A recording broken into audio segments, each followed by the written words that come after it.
après le Rwanda, il y a eu la réalisation de se dire qu'il faut qu'il y ait un peu plus de prise en compte, non seulement de tout ce qui est régulation par les donateurs et de redevabilité vis-à-vis des donateurs, mais aussi un besoin de prendre en compte aussi la réalité des populations qui sont affectées par les crises, pour savoir que ce qu'on va faire ne répond pas juste aux besoins des donateurs, mais aussi à ceux des populations finalement pour lesquelles on travaille. Si on ne prend pas en compte les besoins de ses clients, le mécanisme naturel du marché fait qu'on va être éliminé parce que les gens soit vont nous attaquer en justice ou aller vers quelqu'un d'autre. Dans le monde humanitaire, on a des donateurs, des bailleurs de fonds qui fournissent des fonds à des ONG ou des agences humanitaires qui ensuite fournissent des services à des populations affectées par une crise. Si elles ne sont pas contentes, elles ont très peu de leviers pour faire pression, pour adapter la réalité. Donc l'idée de HAP, c'était de mettre en place des systèmes de participation, d'information, de mise en place d'objectifs, d'apprentissage qui permettent aux organisations de s'assurer que quand elles conçoivent et mettent en œuvre des projets, les besoins des populations qu'elles vont servir soient vraiment pris en compte dans la conception de ces programmes. Luciano, donc, vous représentez une grande ONG, Handicap International. Vous avez été aussi, au sein de Handicap International, très présent sur toutes les campagnes de plaidoyer de Handicap International, parce qu'il y a ce volet très important, les mines, etc. Bon. Et alors, comment Handicap a-t-elle amené à créer finalement un département de redevabilité, même si ce n'est pas le terme exact, je crois.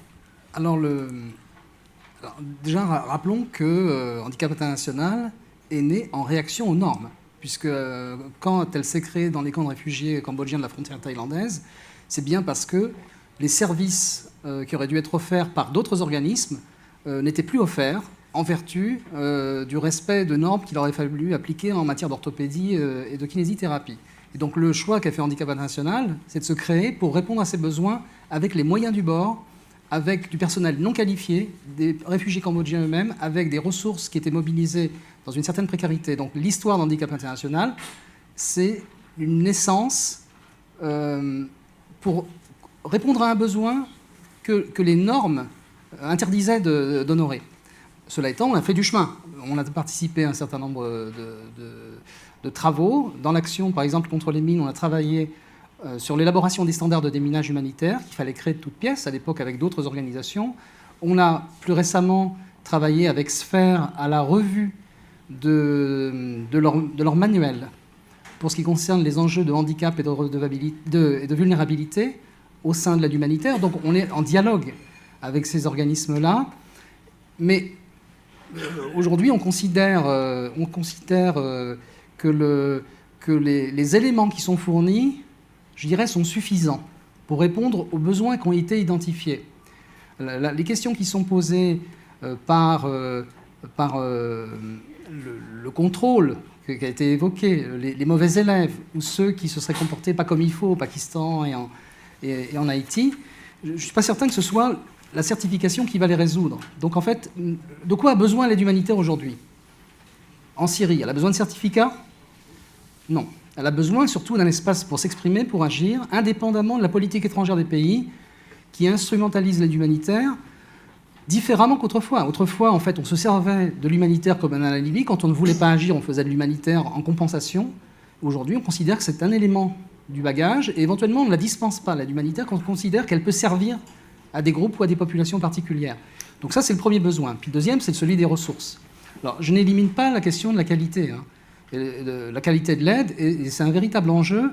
Mais la question, c'est est-ce qu'on a besoin d'un organe tiers ou extérieur ? Et alors, la question, c'est lequel ? Pour s'assurer qu'on fait bien notre travail. Je m'arrête là à ce stade. Mais justement, on va poursuivre sur votre raisonnement, et je me tournerai peut-être vers Wolf, avant d'aller voir qui doit certifier, si certification il y a, qui est légitime dans ce domaine-là. Une petite question pour Wolf, qui est un peu une question généraliste, mais d'observateur du monde de l'humanitaire. Est-ce que justement cette certification, ce besoin ou ce désir de certification ne va pas à l'encontre des principes même de l'humanitaire, qui sont de l'indépendance, qui sont du libre arbitre ? Bon, en général, je dirais une certification ou l'acceptation de certains principes ne va absolument pas à l'encontre de l'indépendance. Je crois qu'on est tous d'accord là-dessus. Le problème qui se pose, et surtout si on regarde cette nouvelle initiative, double initiative, le Joint Standard Initiative, je ne sais pas exactement comment ça se traduit en français, et puis du Steering Committee qui est pour la certification, là on se pose effectivement la question comment et qui et pourquoi. Est-ce que c'est vraiment nécessaire, disons, de réguler ça dans un cadre fixe? Alors si on poursuit justement le raisonnement, mais ça sera une question pour vous tous, c'est qui est légitime en fait pour certifier, pour attribuer un label?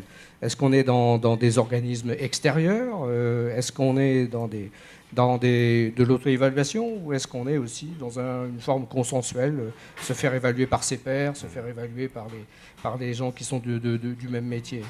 Bon, là, moi j'ai une réponse très simple. Première question, c'est les bailleurs de fonds. Qui sont légitimes, c'est des gouvernements démocratiques qui dépensent de l'argent et ils sont accountable à leurs électeurs. Si les gouvernements européens, par exemple, se tiennent au consensus européen humanitaire, tout serait à merveille, à mon avis. La coopération avec les militaires ou non-coopération, les principes humanitaires fondamentaux, l'acceptation du principe de diversité, etc. Luciano, même chose. Mais qui doit certifier? Si certification il y a alors? C'est difficile de dire qui. La question, c'est qu'est-ce qu'on veut certifier? Quoi? Je commencerai par le quoi. Alors, si c'est l'autorisation d'agir, on a un problème.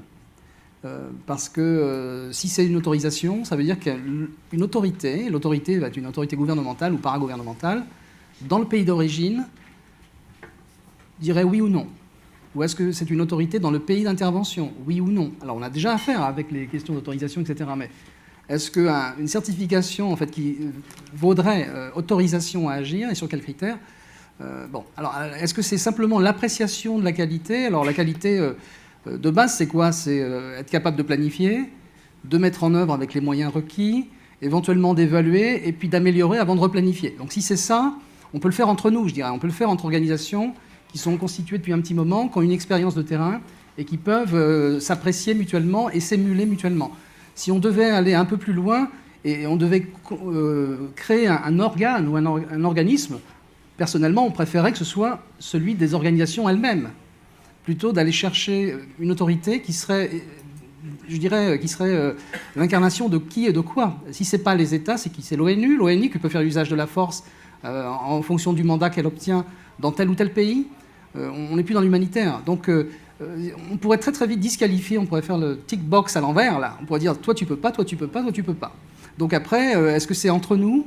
Est-ce que c'est simplement une agence qui, de l'extérieur, offrirait sa technicité pour dire, bon, bah, on a bien vérifié que vous faites les choses correctement, mais on n'a pas d'autorité sur vous? Ça, c'est des questions qui sont ouvertes et auxquelles aujourd'hui on ne peut pas répondre, parce que les promoteurs de l'idée de certification ou du projet de certification ont commencé une étude, ont aligné un certain nombre de problèmes théoriques que la certification devrait résoudre, mais ils n'ont pas de solution aujourd'hui. Et donc, nous, on n'est pas aujourd'hui. On est plutôt dans l'attente de voir quel gain, quel profit on va tirer de tout ça. Est-ce que c'est quelque chose d'utile pour nous ou est-ce que c'est une contrainte supplémentaire? Donc, j'ai du mal à répondre parce que j'attends de voir le bénéfice du dispositif qui viendrait. David, pour vous, la réponse, elle est claire, c'est HAP, c'est ça? Alors, peut-être juste une précision pour bien clarifier dans l'esprit des gens la différence entre HAP, entre la Joint Standards Initiative et le projet de certification de SCHR. HAP est membre d'une des 3 organisations qui fait partie du Joint Standards Initiative.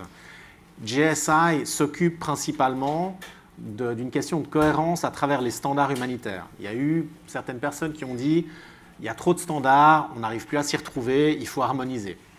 Donc c'est de ça que s'occupe JSI. Après, évidemment, puisque le projet du SCHR s'occupe de certification et pour certifier, on doit définir un certain nombre de critères et que JSI se proposait justement d'essayer de définir des core standards, des critères de base, il y avait un intérêt clair pour essayer de voir quelles sont les convergences.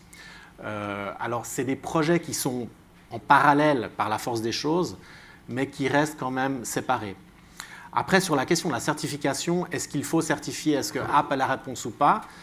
HAP, de par son expérience de 5 ans maintenant en termes de certification, a une expérience à partager avec SCHR et la discussion actuellement qui a lieu pour dire quelles sont les difficultés auxquelles on a fait face, quelles sont les leçons qu'on a apprises et qu'est-ce qui est réaliste ou pas.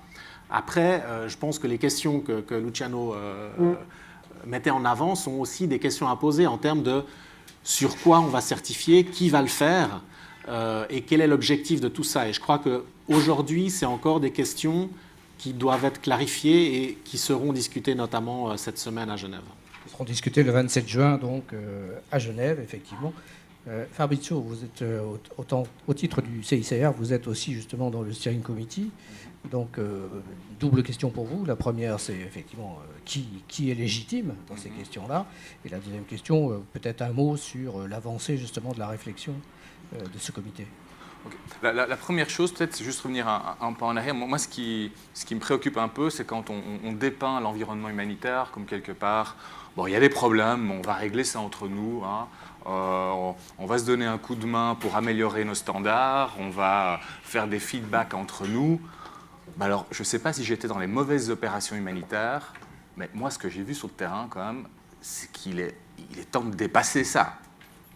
C'est-à-dire, on ne le doit pas simplement pour nous, parce que souvent d'ailleurs, ce débat autour de la certification, c'est toujours nous, humanitaires. On évacue très souvent, même si on introduit le débat, hein, il faut penser aux personnes affectées par les désastres naturels et les conflits, mais une fois que le débat est engagé, hop, on met de côté, et puis on vient, nous, quelle est notre utilité, quelle est l'utilité pour nous, comment est-ce que ça va nous affecter, et on évacue un petit peu vite cette dimension-là. Je répète, aujourd'hui, on ne peut quand même pas dire que la qualité de l'assistance ou de la protection qu'on fournit dans une situation de conflit armé, dans une situation de désastre naturel, soit quand même idéale. Et de manière répétée, on entend quand même qu'on n'est peut-être pas à la hauteur de nos ambitions.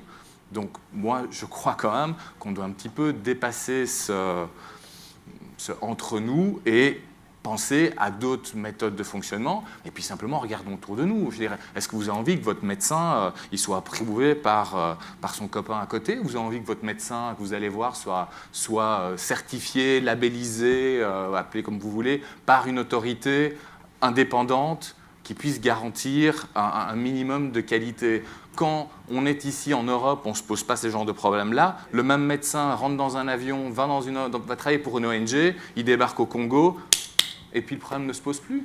Non, moi je crois vraiment qu'il y a un enjeu de responsabilité par rapport aux personnes qu'on veut assister et protéger. Maintenant, pas nier, il y a une dimension politique, celle du contrôle de l'action humanitaire. Il ne faut quand même pas oublier non plus que l'État hôte, l'État affecté, est le premier responsable pour fournir assistance et protection, et pas les humanitaires. Il ne faut quand même pas oublier cette dimension-là. Et puis il y a un enjeu, à mon avis, on va dire commercial, monopole de certaines organisations sur le label action humanitaire. C'est aussi un enjeu, à mon avis, qu'on ne doit pas évacuer. Une réaction de Luciano et une réaction de Wolf. Ouais. Handicap International veut débattre avec le CICR. J'ai bien fait de venir. Les médecins, c'est l'ordre des médecins. Les médecins parlent aux médecins. C'est pas je ne sais quoi qui vient. Alors effectivement, après, il y a la responsabilité civile, il y a tout un tas de... Mais on est déjà dans ce système-là. On peut être poursuivi aujourd'hui en France, en Italie, au Japon et dans les pays d'intervention. Ce que vous posez, à mon avis, c'est pas tant l'appréciation de la qualité de ce qui est fourni. Nous, on est très fiers de ce qu'on a fait en Haïti, par exemple. Donc si c'est pas nous, il faut nous dire qui. C'est peut-être la question de la coordination de l'aide humanitaire ensuite qui est posée. C'est-à-dire, en gros, est-ce que le dispositif global qui vient de se mettre en place est satisfaisant? Ce n'est pas forcément la prestation individuelle de X ou Y. Et il peut y avoir aussi des projets qui ne marchent pas, même dans une bonne organisation. Et puis il y avoir aussi n'importe qui vient faire n'importe quoi. Et pour l'exemple d'Haïti, quand l'église de Scientologie vient faire soulager les peines des gens qui ont une blessure de la moelle épinière avec l'imposition des mains, ça pose un problème de santé publique. Mais ils n'ont pas besoin de l'argent des donateurs et ils ne demandent pas l'avis du CICR ni celui d'Handicap International pour venir. Et éventuellement, ils ont l'agrément du gouvernement haïtien.